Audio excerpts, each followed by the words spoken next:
Well, welcome back to IrishRacing.com's Formscan show, where we take racing experts, provide you their best bets for the weekend, and dive into the IrishRacing.com website to scan the form and hopefully pick out some winners. So joining me as ever is betting experts Stephen Harris and Ed Quigley. Chaps, how are we? Stephen, what are you looking forward to most this weekend? Yeah, well, it's a belting card at Newbury, Joe. Really good. It's a fantastic mares handicap there, grade 2. Really good race, and it's competitive racing all around. But just got to keep an eye on the weather this weekend.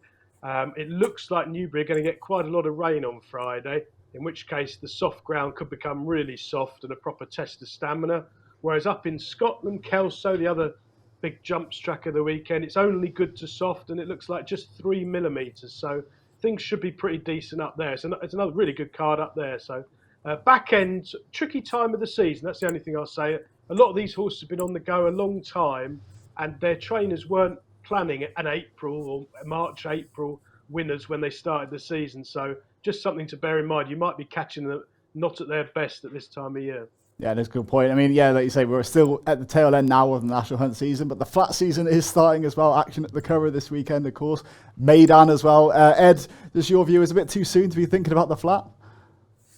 Yeah, I've got to get Aintree out the way at least before I start thinking about next year's Cheltenham. I'm kidding, but indeed, yeah, still the Grand National meeting not far away. Well, once Aintree's gone, then my brain does kind of go into the flat mode. But it is that funny kind of lull, isn't it? That post Cheltenham lull, Aintree on the horizon.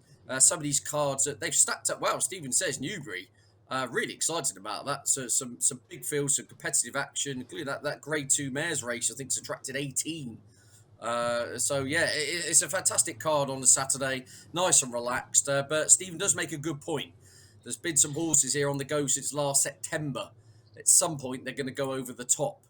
And it's kind of that's the tricky part, is trying to decipher when and where that happens. Conversely, there are a few in here a lot fresher than most, and some of them having their first start of the year. And maybe it is that time of year where it's that kind of fitness edge versus the ones that just really have cried enough for the season, and you do get some odd results start to shape up.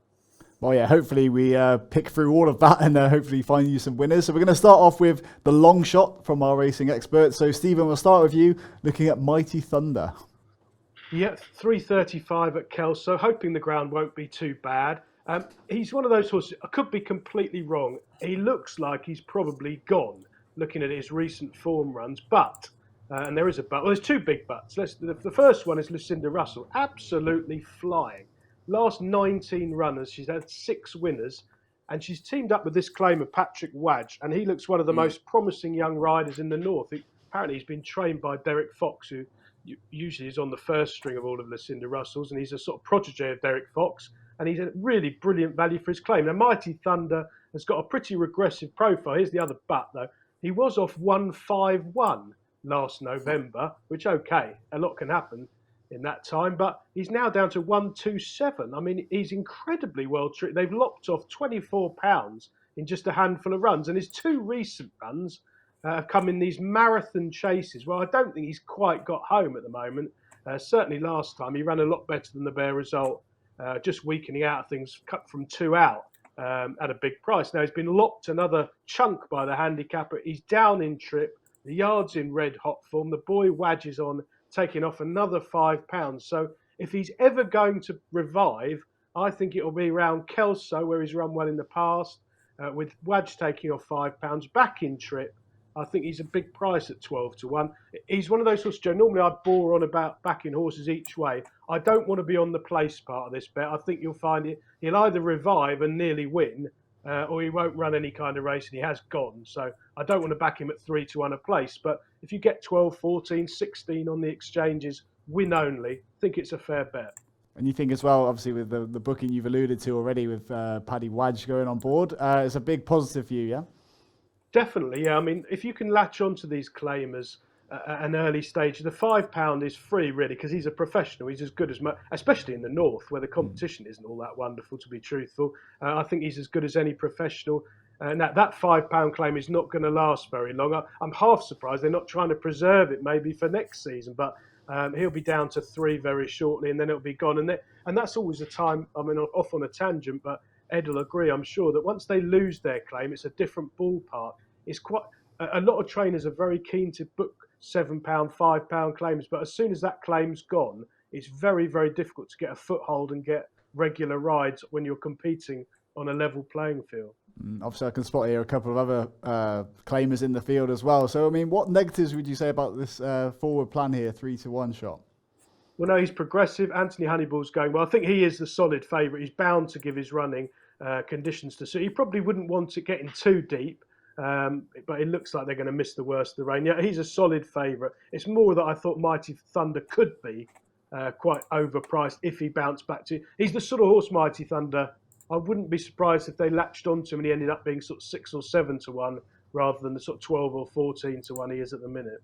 All right. Well, that sums up nicely. Ed, over to you for your first bet of the day, your long shot, please.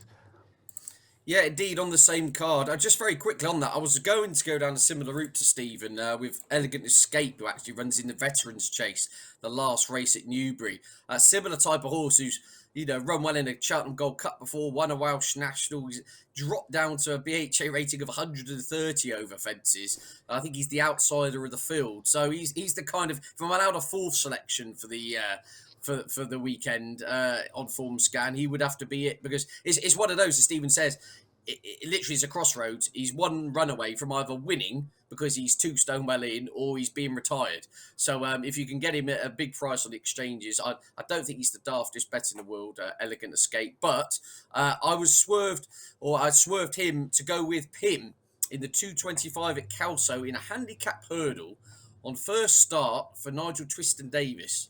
This 10-year-old, tongue time for the first time. There's a lot of firsts going on here. Finn Lambert on board claiming the £5. Now, look, there is a large element of guesswork in the fact that he hasn't been seen for 538 days since leaving the Oliver Greenhall team. But I'm just going back through the back class of this horse. Remember rightly, he was trained by Nicky Henderson. He was at one time Supreme Novice Hurdle favourite. And some of his chase form, I mean, he was placed in a Grade 2 over hurdles. He never quite reached the level I think he was expected. But some of his chase form was exceptional in the context of this. I mean, he thumped Imperial Aura at Cheltenham once upon a time. He bolted up in a listed chase at Sandown as well. Again, which is really, really smart form. And you look at some of the horses he's finished in and around behind, the likes of York Hill. It gives a Grade 1 winning horses. And look, a lot of water under the bridge since. But in context, he is running here off 127 in a Kelso handicap hurdle. Really interesting that the Twiston-Davies team, they've obviously seen something in him at the age of 10 to snap him up and get him involved. And I say, it could almost feel like he's running free on the basis of his old form. He's 150-odd rated chaser. He's 2 stone lower over hurdles. Finn Lambert taking another £5 off. And the Twiston-Davies team, they quite enjoy a trip to Kelso, a trip to Scotland generally. They do quite well with the raiders they send up north of the border. And I say this horse just incredibly well handicapped. I'd happily take a chance on him at 9-10 to 1, because if he showed any of his old spark, I mean, it wouldn't be an exaggeration to say it's probably the easiest race he's running in his career. So it just is fascinating, the fact at the age of 10, for a horse who's been off the track a year and a half, almost inverted commas, why bother? He must still be showing a lot of spark. He's joined the Twiston-Davies yard, and as I said, on former 3 years ago, he's absolutely lobbed in. So I'm going to take a chance on him at 9-10 to 1. I think you can get. And potential negatives about the others in the race? Well, that's my kind of point in a way. I mean, I wouldn't say there's negatives. I mean, you've got 3 last time out winners in here. But again, it's all got to be taken in context. They've been winning relatively minor events, like a theme tune, knuckling down to win a £7 handicap hurdle at Newcastle last time out. You got Spike Jones won last week. He arrives here after winning an absolute swamp at Fontwell. But again, that wasn't a strong race. That was it. That was in a Class 4. We're in a Class 2 here, and you've got a former listed chase winner who's been placed in a Grade 2 round Cheltenham. So it's one of those where there's no negatives as such about the opposition. But Pim has been in much deeper waters in the past. So it's all price relative here, Joe. And as Stephen does say, if the Twiston-Davies team, who do like to, they're quite bullish, they kind of peacock a lot of their horses, don't they? Everything's always going to win, and I like to move, it's going to bring down Constitution Hill, and Bristol de Mile still be winning at 16, and it only takes a bullish morning review from Twister Davis in your morning papers to see his price kind of collapse. So look, I may be reading far too much into this, but I did think Pim was definitely one of interest in the 225 at Kelso. Lovely stuff. All right, well, let's move on then to the value pick for Stephen. I think it's coming in the 240 at Newbury. So yeah, take us through your thoughts in this race. Yeah, I mean, this is a belting mares finale, a Grade 2 limited handicap. 18 runners, Joe. Unheard of on a Saturday. We usually either have 36 or 15, but hopefully we'll at least get 16 of these left. We'd need 3 non-runners. I'm sure in the old days, Mike Dillon be ringing around trying to get them withdrawn. Only joking, Mike. But no, 18 runners. So 4 places with a quarter of the odds, and you'll find some of the bigger firms will probably offer 5 or even 6 places. So worth searching for those. I really like one here. Let's Go to Vegas of Alistair Ralph. Now, Alistair Ralph is a really good trainer. He used to be the assistant to the good doctor, Dr. Richard Newland. For a few years now, he's branched out on his own. He doesn't have many horses, but he places them really well. He's had a couple of winners in the last fortnight, including a betting expert, Nap, the other day. Just get that plug in. But Let's Go to Vegas is a really likeable mare. She's only run 3 times over hurdles. Her only defeat came at one of Dan Skelton's, Katira, who I think is a Grade 1 mare in the making, very highly regarded by Dan. And she brushed aside Let's Go to Vegas. But Let's Go to Vegas made a winning handicap debut at Ludlow last time, over 3 miles. Now, 2 things to say about that. Proven stamina could count for plenty at Newbury. 2 mile 4. This will be a very well-run race. So Let's Go to Vegas, dropping back in trip. I think that's a plus. And I don't think Ludlow was her track. She's a strong galloping ex-pointer with form in deep ground in points. And I think she's a thorough stayer. I don't think Ludlow, she was given a good ride at Ludlow. She won narrowly and gamely, finding for pressure, having been up on the hammer throughout. As a result of that relatively modest form, perhaps, she's got an opening mark of 115, which I think is very lenient. And I think in this better race, she definitely won't be stopping, which if you're backing something each way at double figures, I see she's 10 or 12 to 1 for looking. 4 places, you know she stays 3 miles already. You know she handles testing ground. There's lots and lots of positives. And I suspect, I've half got a feeling that quite a few of these mares have been aimed at this race thinking it's going to be good spring ground almost at Newbury at this time of year. And maybe if the rain arrives as it looks like it will, it's going to be a proper slog. And a proven 3 miler like Let's Go to Vegas certainly should be charging up the long straight. I do think there's one other very interesting runner who's favourite, Ruby Island of Mark Woolford. That is another really good stable, not in the limelight particularly, but they do really well with not many horses. 2 winners in the last 14 days. And Let's Go to Vegas was stable nap of all time last time at Ayr and got a pretty ordinary ride, left with too much ground to make up and then got rather squeezed when closing. I think she's probably well ahead of her mark as well, and she should run really well. But she's been well found in the market, whereas maybe Alistair Ralph's mare at double figures hasn't. Yeah, I think that was my next question, really. I mean, you're looking at the odds, 10 to 1, obviously with Bet365, perhaps bigger on the exchanges. So what price would you be pricing her up at, given, the story that you've already told her?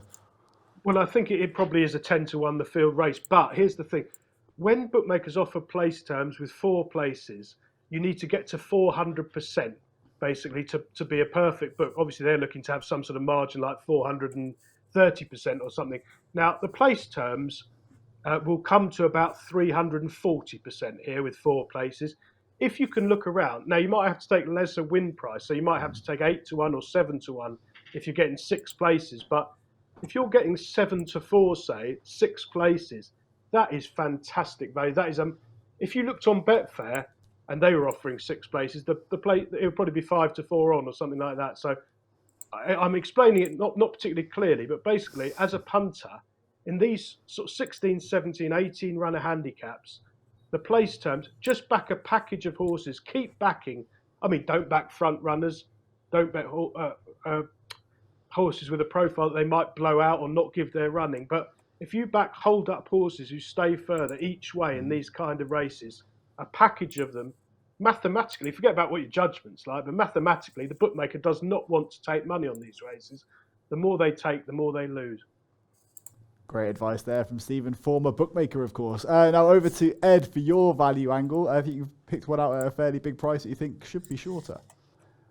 Yeah, looking at Newbury, we touched upon it, a good card, already soft ground, more rain on the way, but it was in the opener. Bit of a wide open encounter, but Atlanta Brave for Kerry Lee, Richard Patrick. I mentioned the ground. Kerry Lee often sources a lot of kind of soft ground. She has a lot of soft ground size. She goes for, she has her favourites, and a lot of her string. Almost kind of Venetia Williams Part 2, come alive in the murder, I suppose is the phrase bandied about with Kerry Lee. But the form book so far would concur. This individual has won a point to point, and then has had 3 starts so far over hurdles, finishing runner-up at Hereford on debut on soft ground, and then has gone on and notched up back-to-back successes over an extended 2-3 at Chepstow on soft when keeping on well, and then last time out over an extended 2-5 back at Hereford, and kind of scrambled home by 3/4 of a length. That was on pretty deep ground. Now, my kind of gut feeling, look, there's either 2 things were happening there. Either the horse was just totally idling because he was bored in front, or the old petrol light was coming on at the end of that trip. And the fact they're dropping the horse back 3 furlongs suggests to me maybe they thought that was the upper end of that horse's stamina, upper end of his limit. So all in all, similar kind of sentiment to what Stephen's been saying. You've got a horse here who stays 2 furlongs for on deep ground, coming back in trip. I don't think it's going to be a problem, especially if the rains do continue to arrive at Newbury. He won't be found wanting for stamina, put it that way. And in the handicap company for the first time, off a mark of 125, an unexposed or open to further progress, very likely race 5-year-old. It'd be interesting to see which way he goes in the market. I think the market is actually seeing this drop in trip as a negative for the fact he won over 2-5 last time out on soft ground, but we watched the race back a couple of times. I'm not totally convinced. I wonder if he was running on fumes in the closing stages there. So I think coming back in trip on soft ground, not a problem. Like the race sort, I'll be shocked if the handicappers got to the bottom of him on debut of 125. I think that's potentially very lenient. And I think he jumps, he stays, lightly raced. Kerry Lee's, had a couple of winners recently, and I wouldn't be shocked of a big run. Lovely stuff. And potential dangers in the race as well. You look through the rest of the field here. Oh, yeah. I mean, you can make case for dangers all over the place, can't you, really? It's around 7-2 to field, or 3-1 to field now, with Inniston, the likely market leader for the Moore team. Of course, his defeat at Twin Powers, not bad form at Sandown, and then finished runner-up behind the Crambo in the EBF final at Sandown. So, yeah, that is good form, it has to be said. I think it was rated 117 in that race. So it's been nudged up £7 on the back of that, but he probably does overall bring the best profile to the table. But again, lots of horses in here with bits and pieces of good form, soft ground form, unexposed. You can make a case for 5 or 6, but I just thought Atlanta Brave 8-1. I thought was a fair price. I say the market seems to be thinking it's a negative coming back in trip, but I'd have him a few points shorter, and I actually think a strongly run race here over a shorter distance on soft ground will aid his cause, shall we say. So Atlanta Brave each way in the 130, my value pick, Joe. Perfect, Ed, and definitely one to keep an eye on. Stephen, over to you for your nap of the weekend. Yeah, I've gone for another mares final, this time up at Kelso in the 3 o'clock. We've got a fairly short price favourite here in Bonte, who I can understand why there's going to be plenty of money for. Bonte ran in a race at Market Raise. Now, you've got to choose your words carefully. And let's just say all the money was for the winner of Ollie Murphy's, and the winner got an easy lead, whereas Bonte jumped slowly at the first and was about 20 lengths behind the only other possible runner. So one of them went from 6-4 into evens, and Bonte went from evens to 6-4. And suffice to say that those who got the 6-4 about the winner were never had a moment's worry. But Bonte was very, very eye-catching. That being said, this is a totally different test. I mean, it's into handicaps. I wonder about her jumping might be a concern against more experienced rivals in what's going to be a strongly run race. But this is one of those, she'll be in more trackers than, Desert Orchid was in. It's not going to be missed, Bonte. Anyone who watches racing will want to be on Bonte next time out. And I think probably that price is far too short in a competitive race. So I'm looking elsewhere, Joe, to cut a very long story a bit shorter. Autumn Return. the top one of Ruth Jefferson, a really likeable mare. Only had 5 runs so far, won twice round the gaff tracks. And again, something we said earlier, I think Autumn Return is going to be more of a galloper, a stayer at better tracks. And Kelso, with that long run in, should definitely play to her strengths. Now, she finished second last time out on handicap debut. She was a pound, shillings, and pence job. They thought she was very well treated, 11-8 favourite in a Newcastle handicap, and they bumped into an Irish plot. It's one of Stuart Crawford's Mames Magic sent over and was quite well back late and picked her off, the pair of them clear. I thought it was a really good run. There's loads more to come from Autumn's Return. Ruth Jefferson has had a disappointing season. She's lost quite a few horses, not got many left, but they have had a winner in the last 14 days and a couple have run well in defeat. So I'm encouraged that they're coming right for the spring. I think Autumn Return, bit of cut in the ground, probably doesn't want it much worse than that, but good to soft should be fine.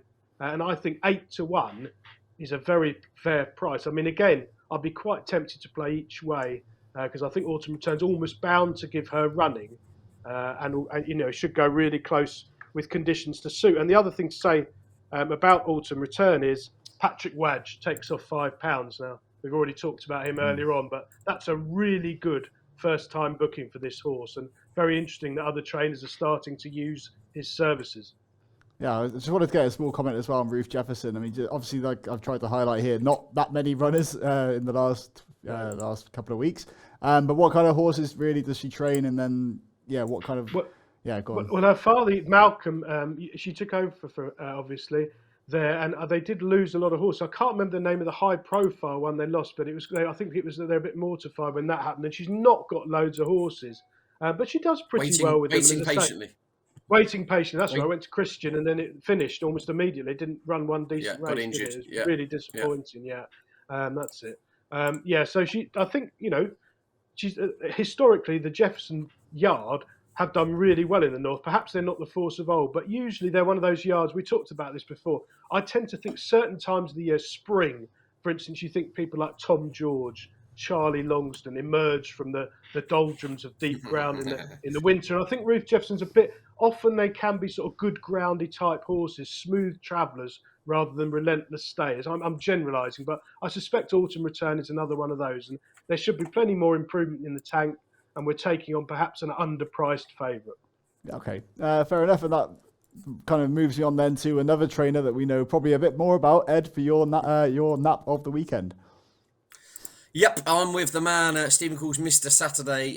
Paul Nicholls, Harry Cobden team up in the 205 at Newbury. Really interesting sort of Espoir de Guy.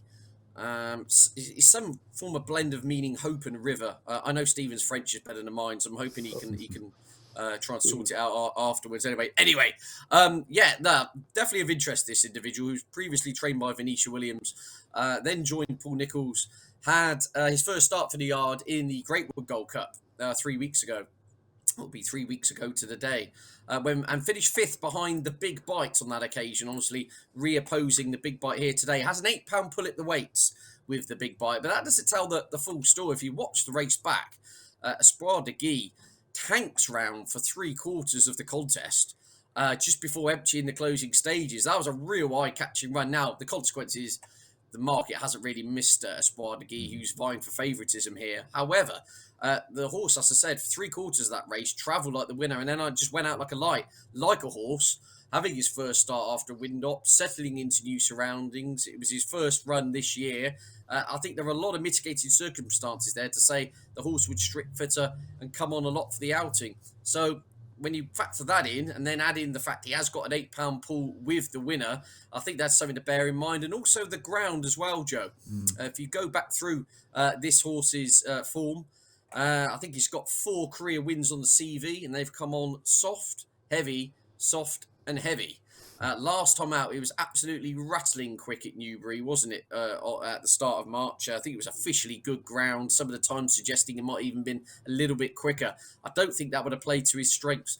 I don't think it's not going to be bottomless at Newbury, but it's going to be much more to his liking here. So I think that's another factor swaying it in his favour as well. So for a horse who's 150 at peak when trained by Venetia Williams, He's with the red hot Paul Nicholls team. Cobden on board off a £10 lower mark, grounded in his favour. Second run after the wind up, and as I said, shaped as though he was a horse. He was just a gallop or two short, in my view, over course and distance 3 weeks ago. So I wouldn't be surprised if he gets smashed up into quite a warm favourite. I see he's vying for favouritism with the hat-trick seeking bottom weight here, Heltenham. Quite well named. It almost was Heltenham for a few punters last week at times, but Heltenham for the Skeletons is bottom weight and a progressive sort who's favourite. But say the back class of Espoir de Guy, he could pick up half this field and carry them on his shoulders at his peak, if you see what I'm saying. And so definitely one to note there. And to say, fortunately, the market hasn't missed him, but nonetheless, I still think 9-2 is a fair price if he does take a step forward from the run last time out, as I envisage. Yeah, and so hopefully, the rains come as well, make even more in your favour for that one, Ed. Okay, so that wraps up kind of our in-depth analysis of the predictions. But Stephen, could you just sum up your tips for the weekend, please? Yeah, three bets. I'll do them in reverse order. They're all nearly double figures, so hopefully if we get one or two in the frame, we'll make a profit. So first of all, Kelso, 335, the long shot, Mighty Thunder, Lucinda Russell, 6 winners from her last 19 runners. Patrick Wadjup has absolutely slumped down the handicap, £24 lower than about 8 months ago, which is pretty remarkable. Hasn't run as badly as it looks in a couple of real marathon 4 mile 1 races, 3 mile 7. Back in trip, Wadge up, another lopping by the handicapper. Better ground, perhaps, at Kelso. We hope it'll be good to soft. Should run really well. 240 at Newbury, the value angle selection. Alistair Alf's Let's Go to Vegas. Improving over hurdles, only had 3 runs. I like the fact that she won over 3 miles at a track that didn't suit her. And now she's back to 2 mile 4 on softer ground at a much more galloping track. I think there's more to come from her in handicaps. And the Nap runs at Kelso in the 3 o'clock. Autumn return of Ruth Jefferson. She's very progressive. I thought she bumped into one on handicap debut at a short price last time out. I wouldn't knock her for that. And I think at around 8-1, she's much better value than the short price favourite Bonte. Well, best of luck to you, Stephen. And Ed as well, just to quickly sum up your tips, please. Yeah, indeed. We're going for the best bets of the weekend. Espoir de Guy, well handicapped, more the rain the merrier. Second start for Paul Nicholls after wind up, and it's a real eye catcher over course of distance last week, and gets a nice pull at the weights with the winner who he reopposes. Atlanta Brave, my value pick each way, unexposed, arrives on a hat trick. Will love the soft ground. And I say conversely to general opinion, I actually think this drop in trick will suit Kerry Lee's runner. And then the long shot, I want to give a favourable mention to Elegant Escape in the Veterans Chase, who could be in for one last hurrah. But I've gone with Pim. Again, he was a horse 3-4 years ago, had pretensions of going right to the top with Nicky Henderson. Didn't quite work out like that, but he's in 1-2-7 in a handicap hurdle on his first start for the Nigel Twiston Davis team, making the long journey from their base just down the road from me all the way up to Kelso. And as I say, on old form, he's far from a forlorn hope at around the 9-10 to 1 mark. Lovely stuff. Well, best of luck to you as well, Ed, and also to you watching. If you are going to be placing a bet, please do gamble safely, and also be sure to add all of these horses in your irishracing.com tracker. Well, that wraps it up for today. Thanks a lot to Stephen and Ed again for your tips, and we'll be back again very soon.